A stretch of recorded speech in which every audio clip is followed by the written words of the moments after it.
शुरू करें?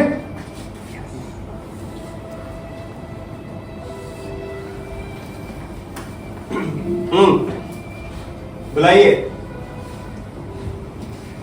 रंगनाथन को पेश करो।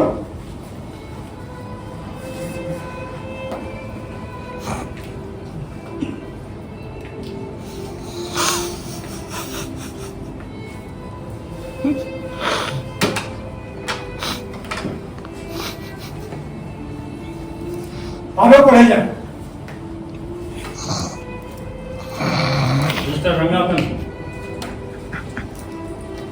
आप पर आरोप है कि आपने वैज्ञानिक रूप में जो खोजें की उनका गलत इस्तेमाल किया।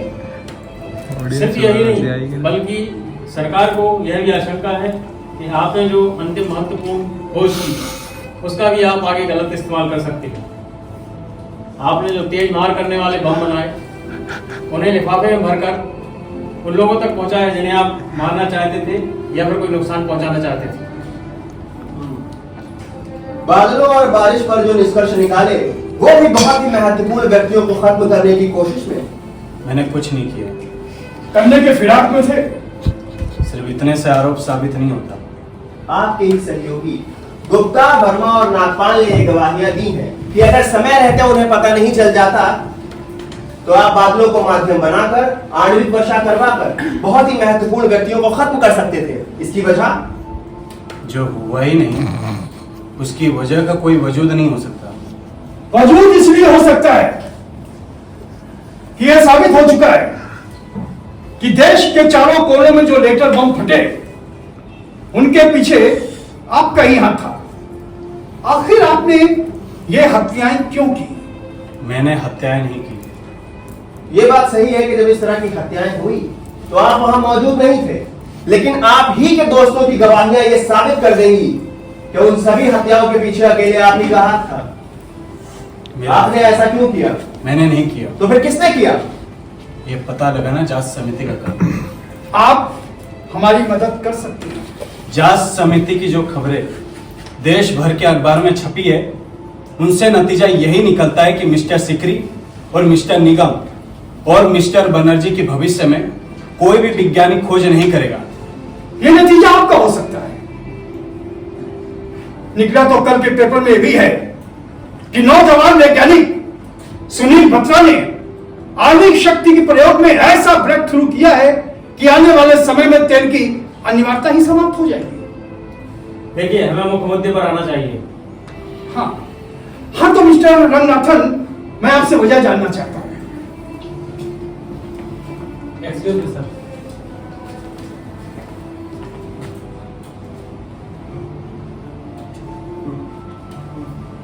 मिस्टर रंगनाथन, हमें आपके लिए बेहद अफसोस है। किस बात का? एक लेटर बम और फटा है।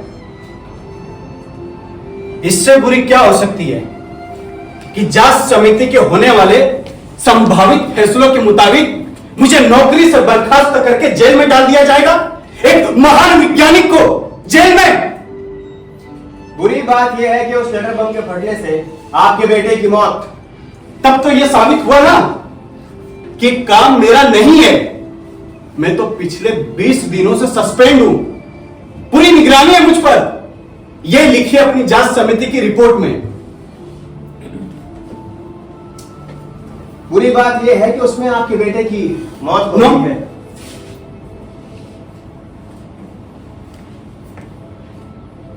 यह कैसे हो सकता है? यही हुआ है। जो व्यक्ति अभी आया था वो यही बताकर गया है। My son, Ajay, gone. No, impossible. Why impossible? जो व्यक्ति दूसरों के घर लेटर बम भेज सकता है वो आपके घर भी तो भेज सकता है। पर मैंने ऐसा नहीं किया है। मैंने अपने घर के पते पर कोई लेटर बम पोस्ट नहीं किया है। ये झूठ है, ये धोखा है। नहीं, मुझे फंसाने की चाल है ये। सर फोन किसका? आपका। क्या है? किसने किया है और क्या हुआ है? आपके घर से फोन है, आपका बेटा। नो, ये मैंने क्या किया? चाहिए आप फोन सुन के आइए। मैं घर जा सकता हूँ? क्यों नहीं?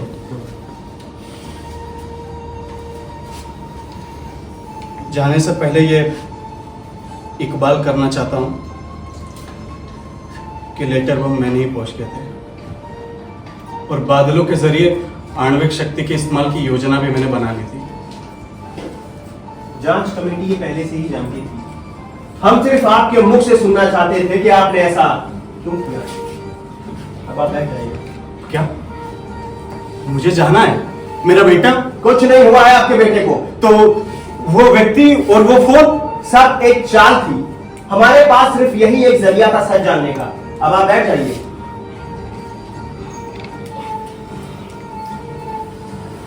मिस्टर रंगनाथन, जरा सोचिए, जिस झूठ को सुनकर आपको इतनी तकलीफ हुई वो सच भी तो हो सकता था। यह दुर्घटना नहीं हुई लेकिन हो भी सकती थी। मिस्टर रंगनाथन, अब भी अगर आपने मैं कबूल कर चुका हूं। तब ये समिति ये भी जानना चाहती है कि आखिर आपने ऐसा क्यों किया। हम वैज्ञानिकों के ऊपर तो विश्व शांति का सारा दारोमदार टिका हुआ है। अगर हम ही लोग विस्फोट और विध्वंस करने लगे तो सोचिए ये दुनिया कब तक बचेगी। मिस्टर निगम, पहले तो मैं इस बात से सहमत नहीं हूं कि विश्व शांति का सारा दारोमदार हम वैज्ञानिकों पर टिका है। दरअसल हम वैज्ञानिक मात्र एक पुर्जा है, एक जरिया है राजनेताओं की ताकत को बढ़ाने का। आज खोज वैज्ञानिक जरूर कर रहा है, लेकिन खोज का इस्तेमाल कहां और कैसे हो इसका फैसला उसके हाथ में नहीं है। इसका फैसला राज सत्ता के हाथ में। वो जैसे चाहती है हम वैज्ञानिकों को नचाती है। ये सब हमारे हाथ में नहीं है। और आप क्या कह रहे थे? आप बताइए, बोलिए। मिस्टर रंगनाथन, इस कमेटी का काम बहस में पढ़ना नहीं है। बहस में पड़े बिना हम सही फैसलों पर नहीं जा सकते। अगर हम सही फैसलों पर पहुंच जाए तो उससे होगा क्या?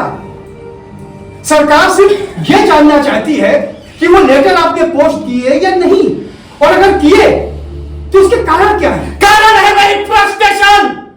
आप जानते हैं कि देश के वैज्ञानिकों में कितनी हताशा और निराशा है। खोज मैंने की, श्रेय मिला भोसले को।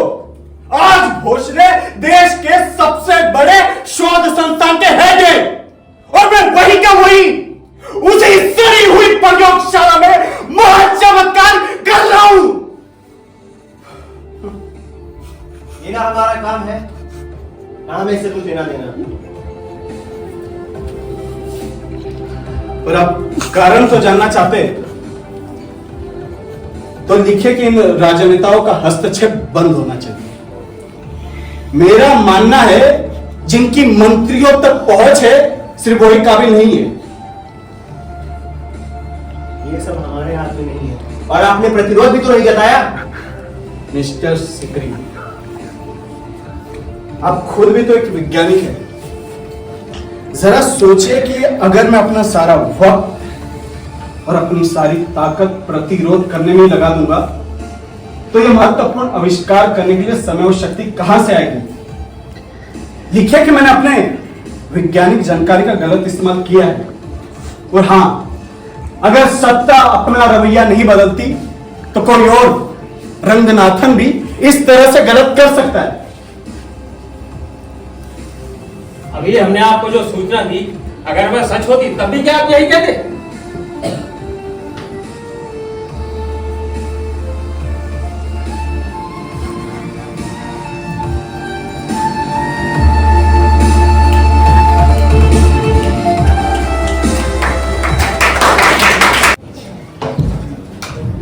ये प्रेस कॉन्फ्रेंस मैंने एक महत्वपूर्ण सूचना देने के लिए बुलाया। हमको कल ही सीकरी जांच समिति का रिपोर्ट मिला जिससे ये साबित होता कि लेटर बमों के विस्फोट के पीछे प्रसिद्ध वैज्ञानिक रंगनाथन का हाथ होता। मंत्री महोदय, कृपया ये बताने का कष्ट करेंगे कि इस जांच समिति के ऊपर कोई राजनीतिक दबाव नहीं था? नहीं नहीं नहीं, बिल्कुल भी नहीं। इस रिपोर्ट का फैसला एकदम निष्पक्ष है क्या? एकदम। और कमेटी ने कोई कारण भी ढूंढने की कोशिश की है? बिल्कुल। देखिए, रंगनाथन का कहना कि उसको फ्रस्ट्रेशन हो गया, उसको प्रमोशन ना मिलने के कारण उसमें फ्रस्ट्रेशन आ गया, इसलिए उसने ऐसा किया। क्या मिस्टर रंगनाथन की प्रमोशन ओवरड्यू थी? और विभागों में ऐसा होता रहता है, पर इसका मतलब ये नहीं कि आप खून मर्डर करेगा ना। आइंदा ऐसी कोई घटना ना हो, इसके लिए सरकार ने क्या कदम उठाए हैं? देखिए, अभी ये सारा मामला कैबिनेट में जाएगा, तो अभी इस पर कुछ भी कहना मुमकिन नहीं। तो आपकी अपनी क्या राय है? जो कैबिनेट की राय वो मेरी राय।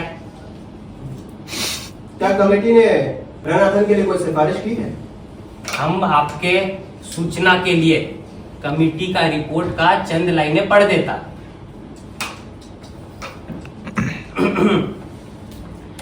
कमेटी इस बात में एकमत कि रंगनाथन को नौकरी पर ना रखा जाए, क्योंकि वैज्ञानिक का काम विश्व शांति यानी मानव शांति के लिए काम करना, ना कि उसे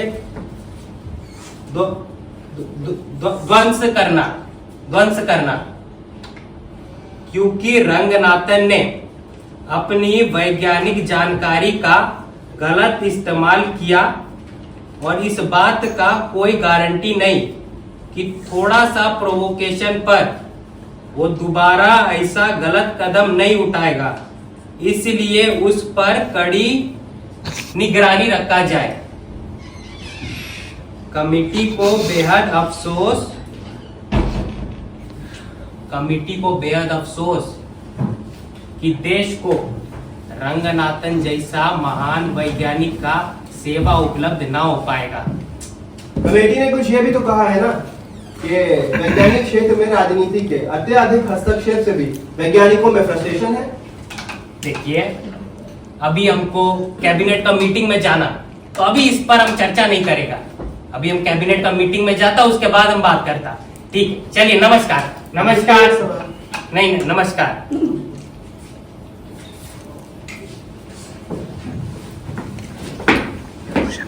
दोस्तों, ये था जमीन का सवाल।